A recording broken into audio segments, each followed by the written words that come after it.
Okay, here we go. So it's great to have everybody here for the devotional.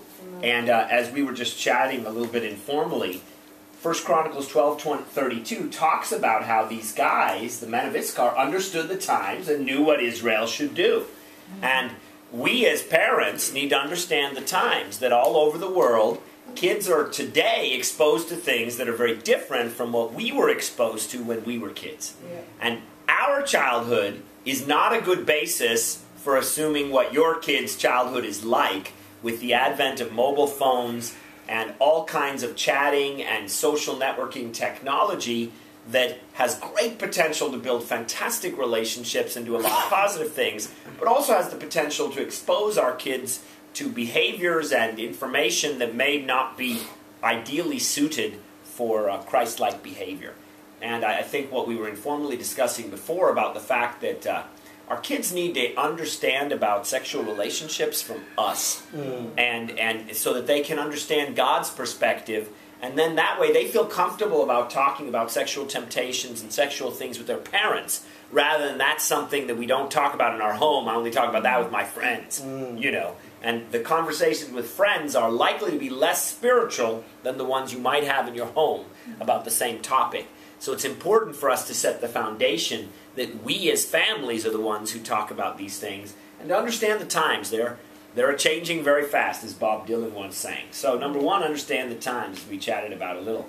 Number two, get others involved in your lives. This is a very basic point we're all very familiar with, but it's always good to be reminded of things we already know. In 1 Chronicles chapter 13, verse 1-4, it says David conferred with each of his officers, the commanders of hundreds, the commanders of thousands and commanders of hundreds. He then said to the whole assembly of Israel, "If it seems good to you, and if it is the will of the Lord our God, let's send word far and wide to the rest of our brothers throughout the territories of Israel, and also to the priests and Levites who are with them in their towns and pasture lands, to come and join us.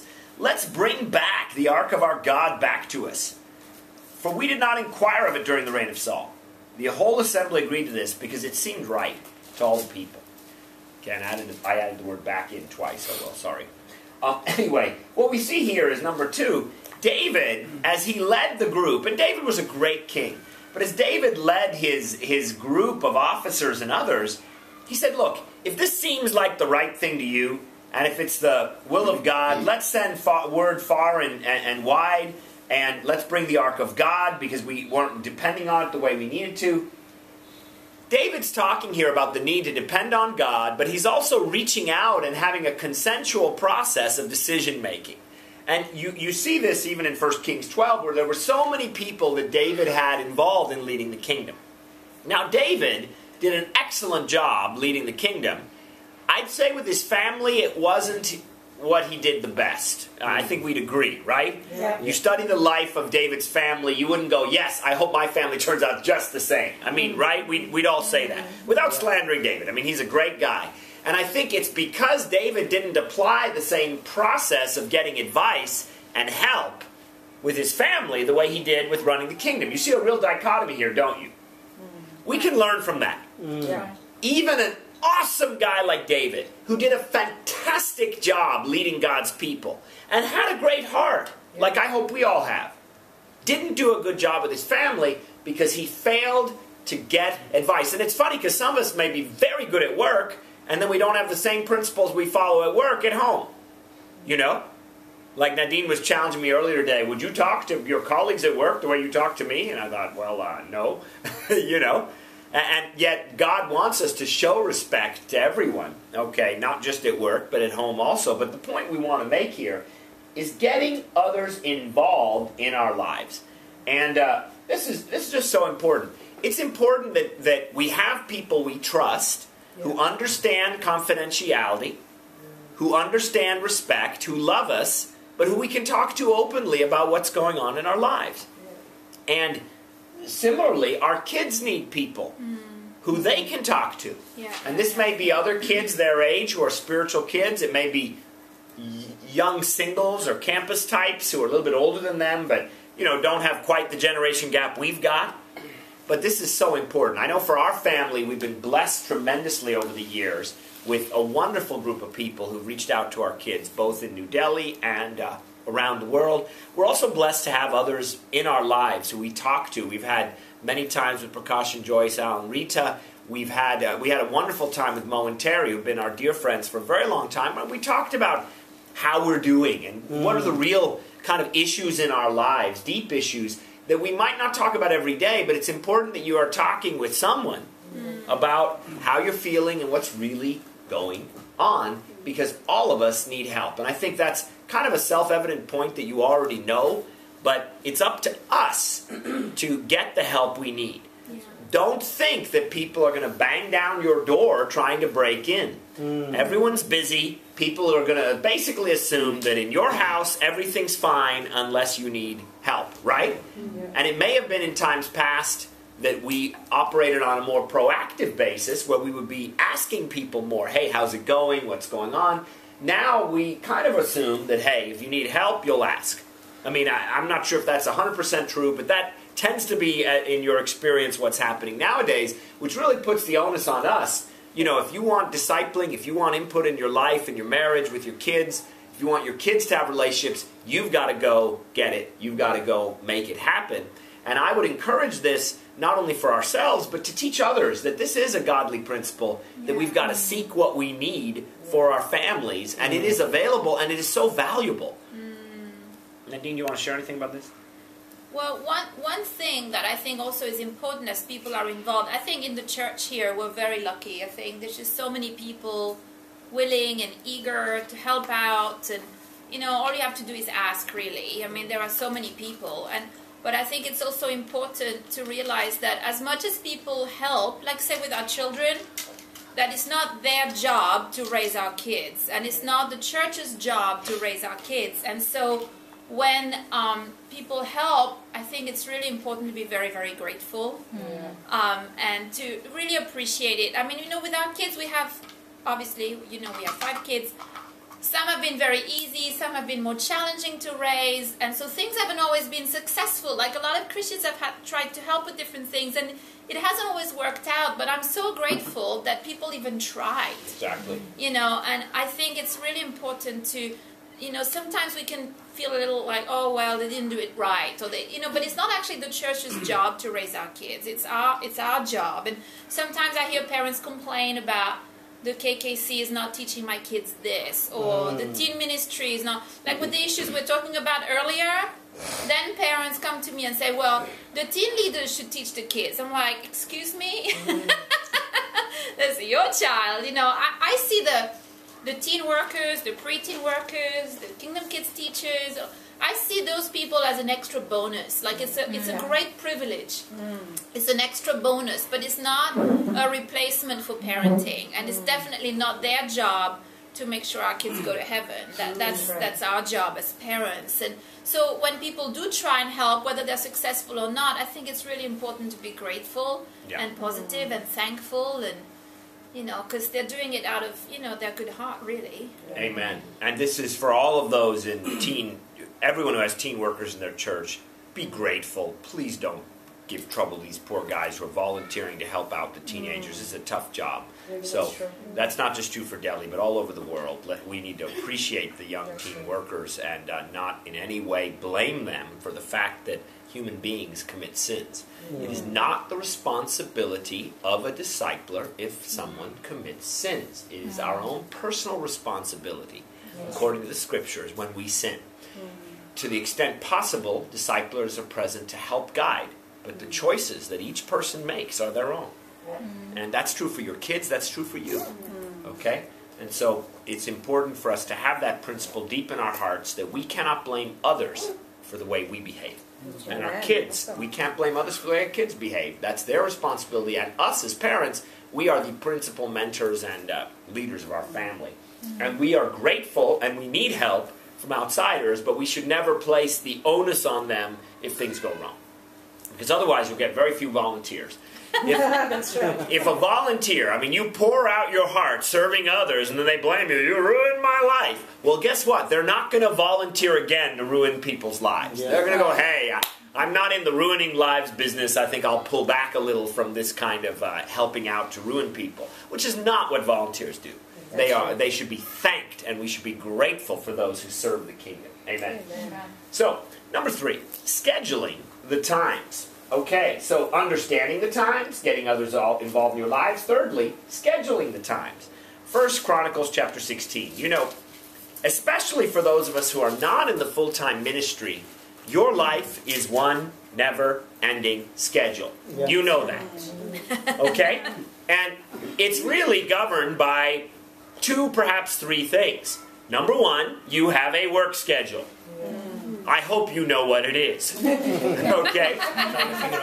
You have a daily schedule, but you also have sort of meta events in your work, like big things, big events, people coming, you know, stuff you've got to prepare for, traveling. You know what I mean? You know about your work schedule. At least I hope you do. That is something that governs your life that you really don't have a lot of choice about, in one sense. It's something you have to deal with, but it structures your life. For better or for worse, it's there, and you have to accept it. Secondly, there's the school schedule. Again, it would be nice to be aware of the school schedule. Okay, you do want your kids to be in school, and it's not just being in school, it's even the crazy admissions process, which can be extremely challenging at certain ages, as you know. Okay? And it's very stressful, and only God can help us sometimes. But the schedule of the school. The third schedule that, again, is really out of your control is holidays. You don't get to decide when those are. But holidays create opportunities for your family, and they occur at specific times. And again, this is all outside of your hands. But even in the full-time ministry, but especially for those outside the full-time ministry, your life is just one set of intersecting schedules after another. So if you decide, well, I'm just a very spontaneous person, I just run my family randomly, you're really not going to be doing very well with life. Because you're going to have trouble at work if you're very spontaneous and don't do your job properly on time. Okay, deadlines are important. Similarly with schooling, you know, your kids don't do their homework on time, it's not going to be the best results. And similarly, you know, with holidays and stuff, if you wait until the day before a holiday to schedule something, everything you're going to want to do is going to be booked up because everyone else has a holiday that same time. Okay? And so, you know, being kind of aware of scheduling the times is a good idea. And I think we all know this, but it's a good thing for us to know and think about, even if we know it. Okay, and that's a deep comment when you think about it carefully. 1 Chronicles 16:43. You know, David here is thanking God. I mean, I love the way David was always so spiritual, okay? But in 1 Chronicles 16:43, after this amazing time when David is praising God and all the people are fired up, it says, then all the people left, each for his own home, and David returned home to bless his family. What a great point. I mean, this is definitely David did this right, at least. He blessed his family. I mean, he went home to be a blessing to his family, to encourage his family. But obviously, David is taking out time, even though he's a really big leader and he's doing big things and inspiring people. He's making sure that there's time for the family, at least in this situation. Okay? And so let's commend our brother David, who I didn't speak very well of before.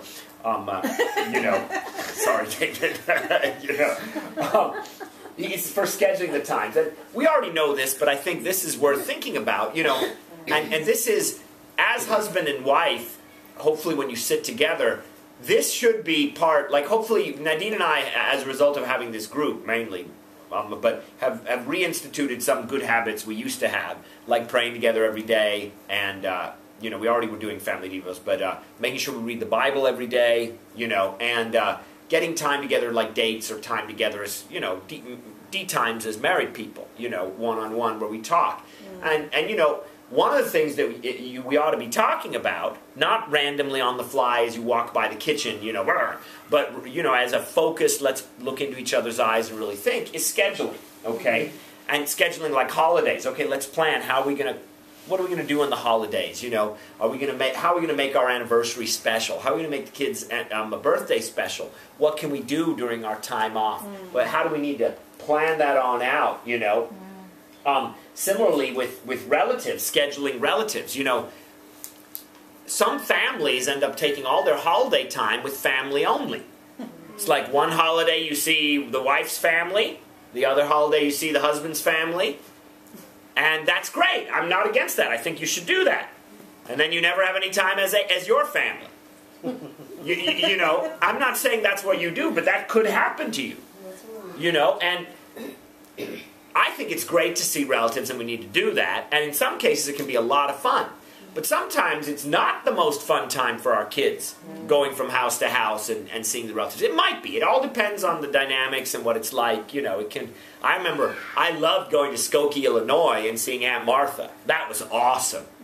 You know, I love seeing my grandma. You know, and I love going to Italy as well. So seeing relatives actually was great for me. But it's not always great for our kids. Sometimes seeing relatives can be, you know, like, oh, God, we got to do this again? You know what I mean? You know, and right? Are you with me here? I don't know. It's just, so it's thinking about, okay, what's going to be our schedule for seeing relatives, okay, in the coming years? Okay, when will we see your family? When will we see my family? When are we going to have a holiday as our family? You know, and just sort of planning that on out. You know, scheduling not only holidays, relatives, individual time with the parents and the kids.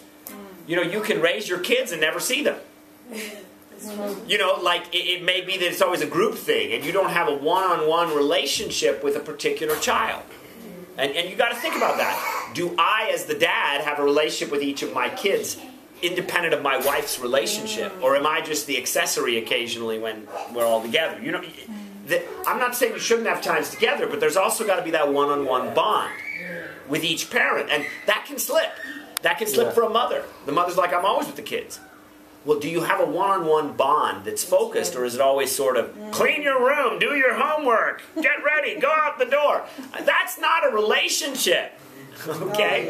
And if that's what the relationship is, they're going to be waiting for that 18th birthday. Okay? Okay, when am I getting out of this place so nobody will be bossing me around anymore? Okay. And you don't want, as a mother, for your relationship to only be that. Now, a lot of the time the mom is the kind of boss of the house in that sense, and there's nothing wrong with that, but if that's all there is, the kids are not going to be that inspired by their mothers. Okay? So it's important to have that one-on-one time as well. Similarly, Devos, okay? Again, they need to be scheduled. And hopefully, with all of the schedules you have, you can schedule a family Devo. Like we have ours normally at 6:30 on Sundays. Today we couldn't do it because you're going to be here at 6:30. So we did it at 4. But, you know, we needed to do it. Like, and so if you move it, it moves. It doesn't just disappear, you move it. Are you with me here? Exactly. You know? Scheduling family, scheduling your prayer time. Like Nanine and I pray together, you know, at a particular time every day. And on weekends, we've not been as good as finding a regular time that we're going to pray. And so when we miss our prayer time as a couple, it's usually on a weekend because we're not as good about scheduling. You understand? Yeah. So, and that's probably true for you too. That's right. Similarly, scheduling family meals. Again, with all the different stuff your family's doing, you probably do have a schedule you can have for the family meals, and that's important. Those times together where you eat together, you know, why meet when you can eat, as they say. And then celebrating holidays, what I mean by that is, not, like, you know, special days of the year, Valentine's Day, Holy, which is it's a fun holiday for kids, okay? And many other times, those are days that you can have special family traditions. Halloween is a Western holiday that we you know, without being weird or satanic, you can have fun on Halloween, okay? And I don't think we should be so uber religious that we withdraw from the world and don't celebrate any of the cultural traditions of our society that don't have to have spiritual overtones if we follow them the right way. Nadine, do you want to share anything about this point? Yeah. I think the mom has a lot to do with the scheduling, actually, because, you know, our role is a homemaker. So really, even though the dad leads the family and the dad provides and leads spiritually, when it comes to like everyday workings of things, the mom has a lot to do with that. And, you know, I've talked to this group about this before, but especially for those of us who have full-time jobs outside of home, and we go out all day and then we come back, and you know, it can be very challenging to do that well, but you know how that's still really important. And not just for us in this room, but even, you know, the people we also disciple, the people we lead, the people we're friends with, that, you know, I see the damage when the mother is not a homemaker once the kids reach a certain age, especially as they enter the preteens and the teens.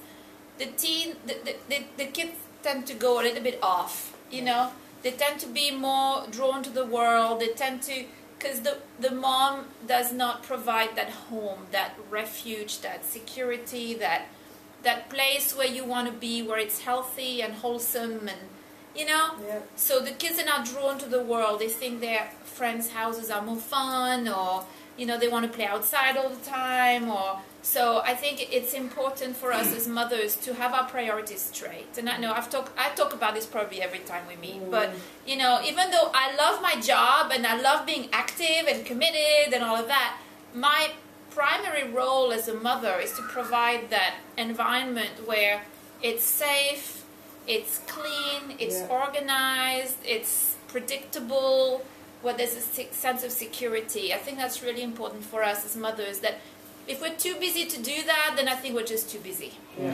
Because, you know, if we choose to have a family, and it starts before you have kids, because if you get into those good habits as a young couple, then it will carry on. I was a terrible wife when we got married. I was told that I was a terrible wife because I didn't do that. And I had to quickly get my act together before I had kids, because, you know, one of my responsibilities is to be that homemaker, the one that makes the nest, you know. And now I love it. I really enjoy doing that. But I wasn't that way to start with. I had to, you know, get into my head that this was important and biblical. Amen. And it wasn't me who told her she was a terrible wife. Okay. It wasn't. First Chronicles, and that's a real bad move, husbands. Okay, so don't try this at home. Okay, First Chronicles 29, verse 10. Fourth point is get Jesus involved in your family's lives. So we had understand the times, get others involved in your lives, scheduling the times, finally get Jesus involved in your family's lives. You know, 1 Chronicles 29, 10 to 13, obviously David had not yet heard about Jesus, but he had heard about his dad. And it says in 1 Chronicles 29:10, David praised the Lord in the presence of the whole assembly, saying, "Praise be to you, O Lord, God of our father Israel, from everlasting to everlasting. Yours, O Lord, is the greatness and the power and the glory and the majesty and the splendor. For everything in heaven and on earth is yours. Yours, O Lord, is the kingdom. You're exalted as head over all. Wealth and honor come from you. You're the ruler of all things. In your hands are strength and power to exalt and give strength to all. Now, our God, we give you thanks and praise your glorious name." And he goes on, and he talks about who am I and who are my people that we should be able to give as generously as this. But what he's talking about here is that we've got to have a close relationship with God. And David, you see this in 1 Chronicles, he's talking about God. And our families need Jesus. And it talks about this in Deuteronomy 6. Talk about God, talk about the scriptures as you're on the road, impress it on your children's hearts. It's easy for church or Christianity to be a series of lists of activities that are moral, as opposed to a relationship with the living God and with Jesus. And when the Jesus becomes less important in the church or in your family, it becomes very annoying because it's just a bunch of rules. And that's what religious people are like. Religious people are about structures and rules. Spiritual people are about Jesus. Spiritual people are in love with Jesus. Religious people judge others and are self-righteous. Spiritual people celebrate Christ. And it's very easy to become religious, to condemn others, to talk about others, to talk about what we need to do, and to forget that we are people who love Jesus. And that's what makes us who we are, in spite of the fact that we're sinners.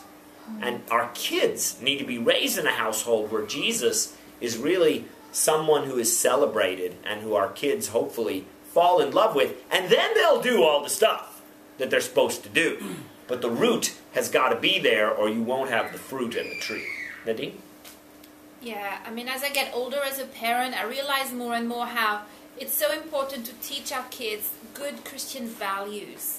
Not the behavior, like, yes, auntie, yes, uncle, you know, and like the obedience, and I mean, you know, the outward things, but the Christian values, the values of Jesus, of compassion, of forgiveness, of generosity and sharing and helping and serving, and, you know, those things, rather than just the because I think, you know, raising our kids in the church, the kids learn the code very quickly. If I'm polite, if I fly under the radar, if I say the right thing, if I give a hug and I smile, then I'm not going to be in trouble. But that doesn't mean that their hearts are learning to be like Christ. And it really becomes obvious once they become preteens. Because then the really sinful tendencies really come out. And, you know, sometimes it's scary because you see kids who really, there's no real difference between their hearts and the kids in the world. Even though they've been raised in the church and they know how to say all the right things, but the real test is, do they share? Do they forgive? You know, when there's cattiness in the preteens, you know, like little cliques, how do they handle that? You know, are they the ones who are going to help, or are they the ones who cause the problems? You know, when there's, you know, impurity, are they the ones who call others to righteousness, or do they keep quiet? You know, all these good Christian values, understanding that why we help the poor, you know, things like that. It's really, really important as we do our family devos and as we talk to our children, that we teach them the deep Christian values, not just the right behavior. Amen. And, you know, frugality, things like that. You know, society today, I mean, we talked about impurity earlier, but even things like materialism. Kids really want, you know, they want it all. They really do. They're so attracted to it, and they want it. And, you know, how as parents, you know, we've got to teach our kids that the simple life.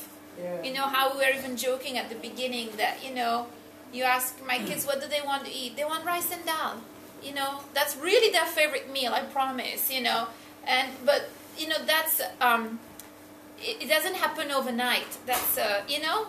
And I always tell my kids, and I was talking to some kids at church this morning, some of your kids actually, that, you know, if you get the nice things, it's fine. But if you don't get the nice things, it's fine too. It really is irrelevant. And if we have nice things, we should be grateful and we should be generous with them.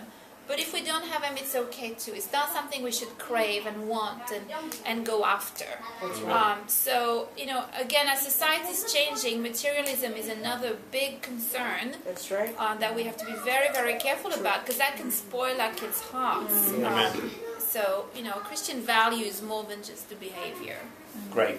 So, you know, we've talked about parenting and marriage in First Chronicles. We've said 4 points. Got to understand the times. The times are changing.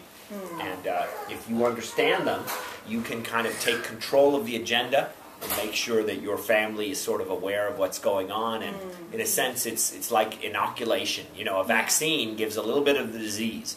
And enough that the body then is ready when the disease attacks.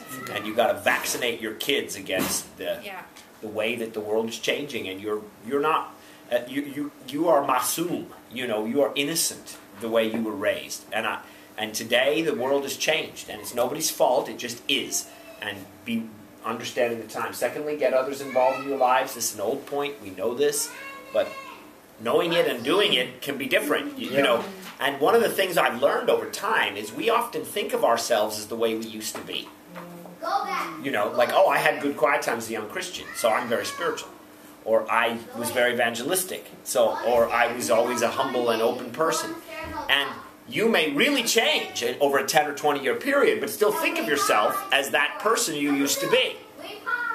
And so you're shocked when people think of you differently, but you've changed.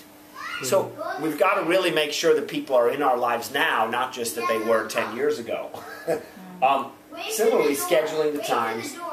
We all need to really think about scheduling in a way that is godly for our family. And having a control of your schedule will ensure that things are in balance in the right way, and that you're reaching out to your family's relatives and others in the right way, and yet also having time for other things. And I hope you enjoy Madeline's loud voice. She may have inherited it from our family. Okay. Number 4, get Jesus involved in your family's lives. You know, God's got to be at the center, like Nadine said. Anyway, thank you so much for coming. We'll pause the video this time, and we'll go ahead and have some discussion. Thank you.